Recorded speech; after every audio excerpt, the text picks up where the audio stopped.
Welcome back to the countdown. I can't. I don't have a countdown voice.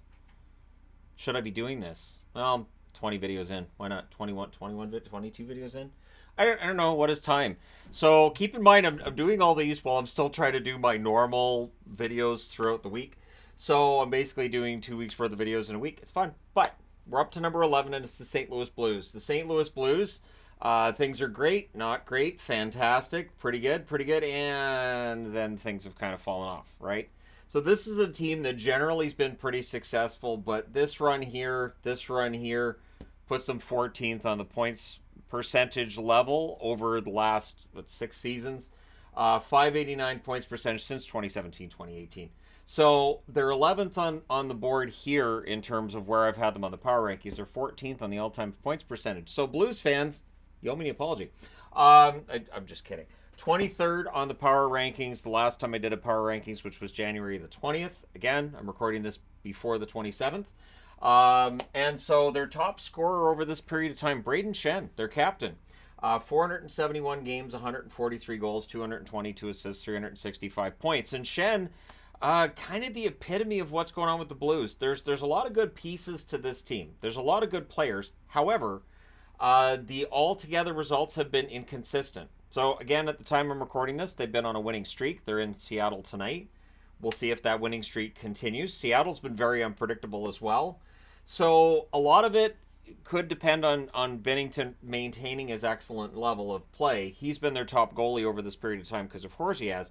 But remember, he passed waivers at one point before he became this big star goaltender. Pretty sure he passed waivers multiple times. So his record 133, 85, and 28. 906 save percentage over that time.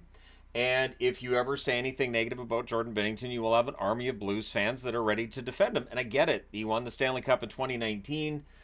This team came out of nowhere. I'm going to say it was right in about here, and then it got a lot better. They had a really strong second half of the season in 2019, and that definitely allowed them to find what they needed to in order to win the Stanley Cup that year. The thing I remember too about that run was the first round. Nobody could win a home game between them and Winnipeg until Game 6 where St. Louis won at home. In the event that St. Louis loses that game and Winnipeg wins the 7th game at home, could Winnipeg have won the Cup in 2019? Anyways, the St. Louis Blues, really, really good run for them. At that point, of course, with the Stanley Cup and afterwards, some really good teams too. Some bad luck for them in the playoffs and all of that. But they didn't make the playoffs in 2023, so the last time they made the playoffs was 2022, and I don't know if they're going to make it this year or not. There's definitely a spot there. The LA Kings don't look that interested in a playoff spot right now. You've got the Coyotes tumbling, the Flames tumbling, Minnesota not getting above 500 either. There could be a spot in the playoffs for St. Louis, and then it's a matter of how dangerous would they be in the playoffs once they get there, because again, this season it's been kind of low for them. You will see an uptick if I start doing this every week, which I won't, but you would see an uptick. They've moved up since that last power ranking. So the need on this team to me is simple: consistency. Both forwards scoring and the defensemen preventing those really good high danger chances. So last year there were a lot of backdoor goals, right? A lot of times where the defense was not covering the player who's on the other side of the net.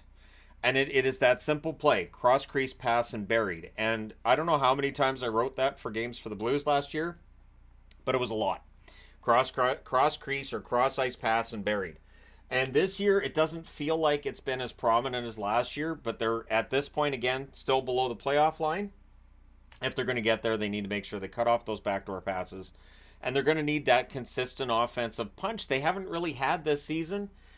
So we'll see if they can find it. I think that if Jake Neighbors can end up putting up 25 plus goals, they're in good shape. And if Shen can have a really strong second half, that would help as well. Of course, Thomas and Kyrou. Thomas has had a good run so far. Kyrou, the one that hasn't been as strong so far. But there's enough pieces on the Blues to tell you this team could be dangerous if they make the playoffs. They could also easily miss the playoffs. So I'm kind of on the fence with them. I do apologize for that, but it depends on the week. As you can see here, they've generally been towards the lower side of things, but there have been peaks for them as well. The firing of Craig Berube, a bit of a surprise when that takes place. Under Drew Bannister, their record has been better.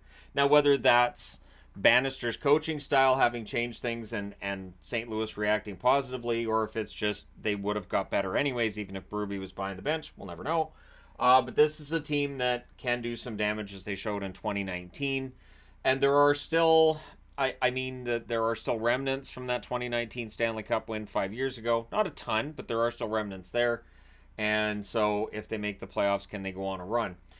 They've been in the top row 49 times, second row 45 times, third row 44 times, and the bottom row 19 times. Now, the highest is wrong, so I'm not even going to go through that because the highest is completely wrong.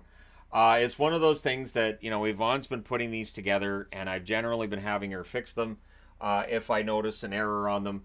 I know that the average is right, which is 13.98. The highest is incorrect. It is absolutely incorrect because it shows 21-21, 2022.